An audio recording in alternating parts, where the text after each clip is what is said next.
Hello dear students, आज हम लोग बिजनेस स्टडी पढ़ेंगे। बिजनेस स्टडी का जो फर्स्ट चैप्टर है उसका नाम है nature and significance of management. और इसमें बता दें आपसे कि कुल 8 चैप्टर्स हैं, इसमें कुल 12 चैप्टर हैं, जिसमें 8 चैप्टर आपके सिर्फ और सिर्फ मैनेजमेंट की थियरी बेस पे हैं, मैनेजमेंट से ही रिलेटेड है। तो फर्स्ट चैप्टर में हम आते हैं। फर्स्ट चैप्टर का नाम है nature and significance of management. नाम से ही क्लियर है कि इसमें हम मैनेजमेंट के नेचर, उसके फीचर्स क्या होते हैं, उसकी मीनिंग्स क्या होती हैं, या मैनेजमेंट के क्या इंपॉर्टेंस है किसी भी ऑर्गेनाइजेशन में, ये हम इसमें स्टडी करेंगे। तो फर्स्ट सबसे पहले हम लोग आएंगे कि मैनेजमेंट क्या होता है, मैनेजमेंट की मीनिंग हम समझेंगे। तो management is a process of getting things done with the aim of achieving goals effectively and efficiently। ये दो वर्ड इसमें ध्यान थोड़ा देना है आपको कि मैनेजमेंट मीन्स किसी भी चीज को मैनेज करना। मैनेजमेंट एक प्रोसेस है जिसके थ्रू गेटिंग थिंग्स डन, कोई भी काम कंप्लीट किया जाता है, कोई भी वर्क हम मैनेज करते हैं with the aim of achieving goal, किसी गोल या किसी टारगेट के साथ, effectively means in timely, efficiently means at minimum cost. तो मैनेजमेंट की पूरी मीनिंग क्या निकल के आ रही कि मैनेजमेंट एक वो प्रोसेस होता है जिसमें किसी भी टास्क को, किसी भी वर्क को हम मैनेज करते हैं, जिसका कि पहले से हम एक गोल, एक टारगेट बना के चलते हैं। तो किसी भी टारगेट या गोल के साथ वर्क को, टास्क को कंप्लीट करना effectively, efficiently, in timely, eight minimum cost पे, दैट इज मैनेजमेंट। ये मैनेजमेंट की मीनिंग होती है। मैनेजमेंट मीन्स किसी भी टास्क को मैनेज करना, हाँ, इफेक्टिवली और इफिशिएंटली के साथ। तो ये दोनों वर्ड्स की और भी मीनिंग थोड़ा हम इसको और एक्सप्लेन कर देते हैं।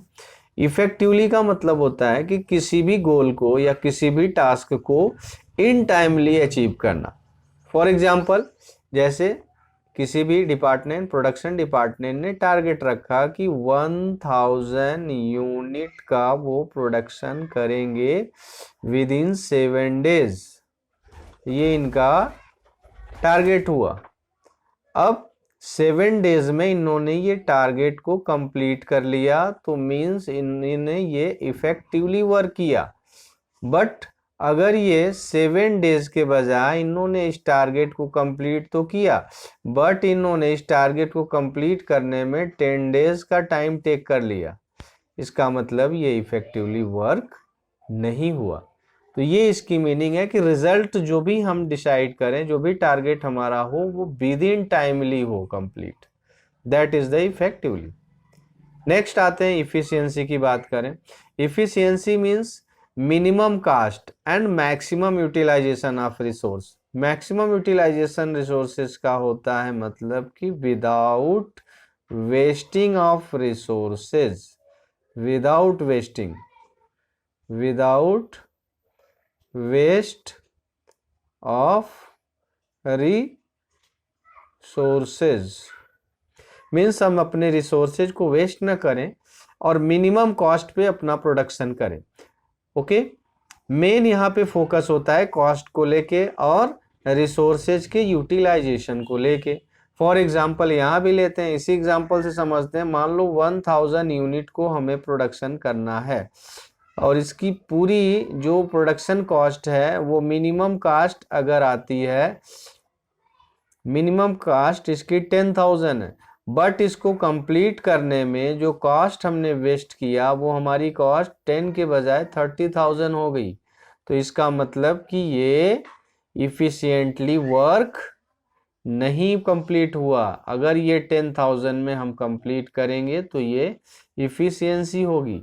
तो ये भी ध्यान दें कि अगर कोई मैनेजमेंट अपने वर्क को केवल इफेक्टिवली कर रहा है, मीन्स वो टाइमली तो कंप्लीट किया बट उसने कॉस्ट ज़्यादा लगा दिया, तो भी वो मैनेजमेंट बेस्ट नहीं माना जाता। या फिर कोई मैनेजमेंट टास्क तो कंप्लीट की नहीं कर पाया लेकिन कॉस्ट ज़्यादा लग गया, कॉस्ट कम लगाया, 10,000 में उन्होंने 10,000 जो कॉस्ट रखा है कंप्लीट किया, बट टाइम उन्होंने 10 डेज ले लिया। तो समय ज़्यादा ले लिया, तो दोनों का बैलेंस होना यहाँ पे ज़रूरी होता है। इसलिए मैनेजमेंट में दोनों चीज़ें होनी चाहिए, इन टाइमली वर्क हो और एट मिनिमम कास्ट, या सिर्फ इफेक्टिवली वर्क होने से या इफिशियंसी के साथ वर्क करना, इफेक्टिवली नहीं करना, तो भी मैनेजमेंट एक गुड मैनेजमेंट का ये साइन नहीं कहा जा सकता। तो मैनेजमेंट में दोनों चीज़ें हमें साथ लेके चलनी होती हैं, इसीलिए यहाँ पे मैनेजमेंट के दोनों मीनिंग को हमने क्लियर किया। नेक्स्ट पे आते हैं हम लोग। नेक्स्ट वन है आपका features of management. Features of management में आते हैं मैनेजमेंट के फीचर क्या होते हैं। मैनेजमेंट के पहला फीचर में आते हैं गोल ओरिएंटेड। तो जैसा कि हमने मीनिंग में भी बताया कि मैनेजमेंट कोई भी वर्क का पहले वो टारगेट डिसाइड किया जाता है, गोल डिसाइड किया जाता है कि हमें इस गोल को अचीव करना है, ठीक है। तो ये गोल ओरिएंटेड प्रोसेस होता है, ओके। जैसे घर में ही ले लो, अगर सुबह सुबह उठेंगे तो भाई मम्मी को घर में खाना क्या बनाना है पहले से डिसाइड होना चाहिए, ये भी एक टारगेट है। हम लोग या टीचर्स आपके जो भी चैप्टर्स पढ़ाते हैं पहले सारे सिलेबस का वो इतने टाइम में इतने सिलेबस को, इतने चैप्टर को इतने टाइम में इतने को कंप्लीट करना है, तो पहले गोल आप बनाएंगे।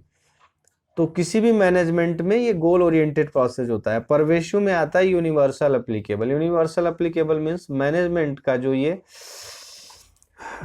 सारी प्रोसेस है ये हर तरह के ऑर्गेनाइजेशन में मिलती हैं, चाहे वो ऑर्गेनाइजेशन छोटी हो वहाँ पे भी मैनेजमेंट के फंक्शन होंगे, बड़ी हो वहाँ पे भी, प्रॉफिट अर्न करने वाली हो चाहे सोशल सर्विस करने वाली हो, नॉन प्रॉफिट अर्न करने वाली, तो ये यूनिवर्सल एप्लीकेबल होता है ऑर्गेनाइजेशन।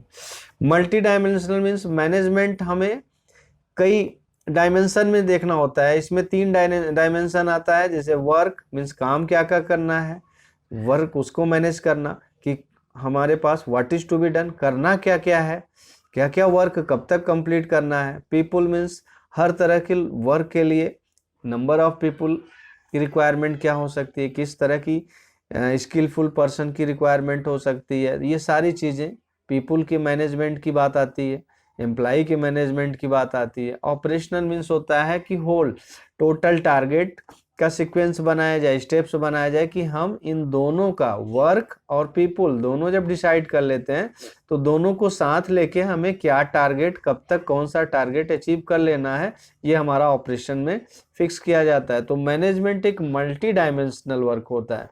कंटिन्यूअस प्रोसेस मतलब होता है कि ये मैनेजमेंट कंटिन्यू चलने वाली प्रोसेस होती है, ये कंटिन्यू चलती ही रहती है। अगर एक गोल को अचीव कर लेते हैं फिर नेक्स्ट टारगेट हम बनाते हैं। सपोज हमने 1 ईयर, इस ईयर हमने टारगेट रखा कि 10% हमारी सेल की प्रॉफिट होगी, सेल होगी।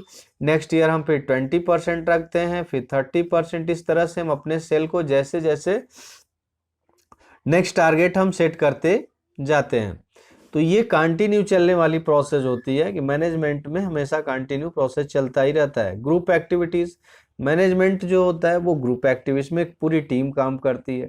इसमें एडिटर भी काम करता है, फाइनेंस मैनेजर भी काम करता है, प्रोडक्शन मैनेजर भी काम करता है। तो हर लोगों का अपना अपना वर्क है, रोल है, सभी के टीम के साथ काम करना होता है, तभी जाके गोल अचीव हो पाता है। तो ये टीम स्पिरिट के साथ होती, कोई एक इंडिविजुअल पर्सन मैनेजमेंट में नहीं होता।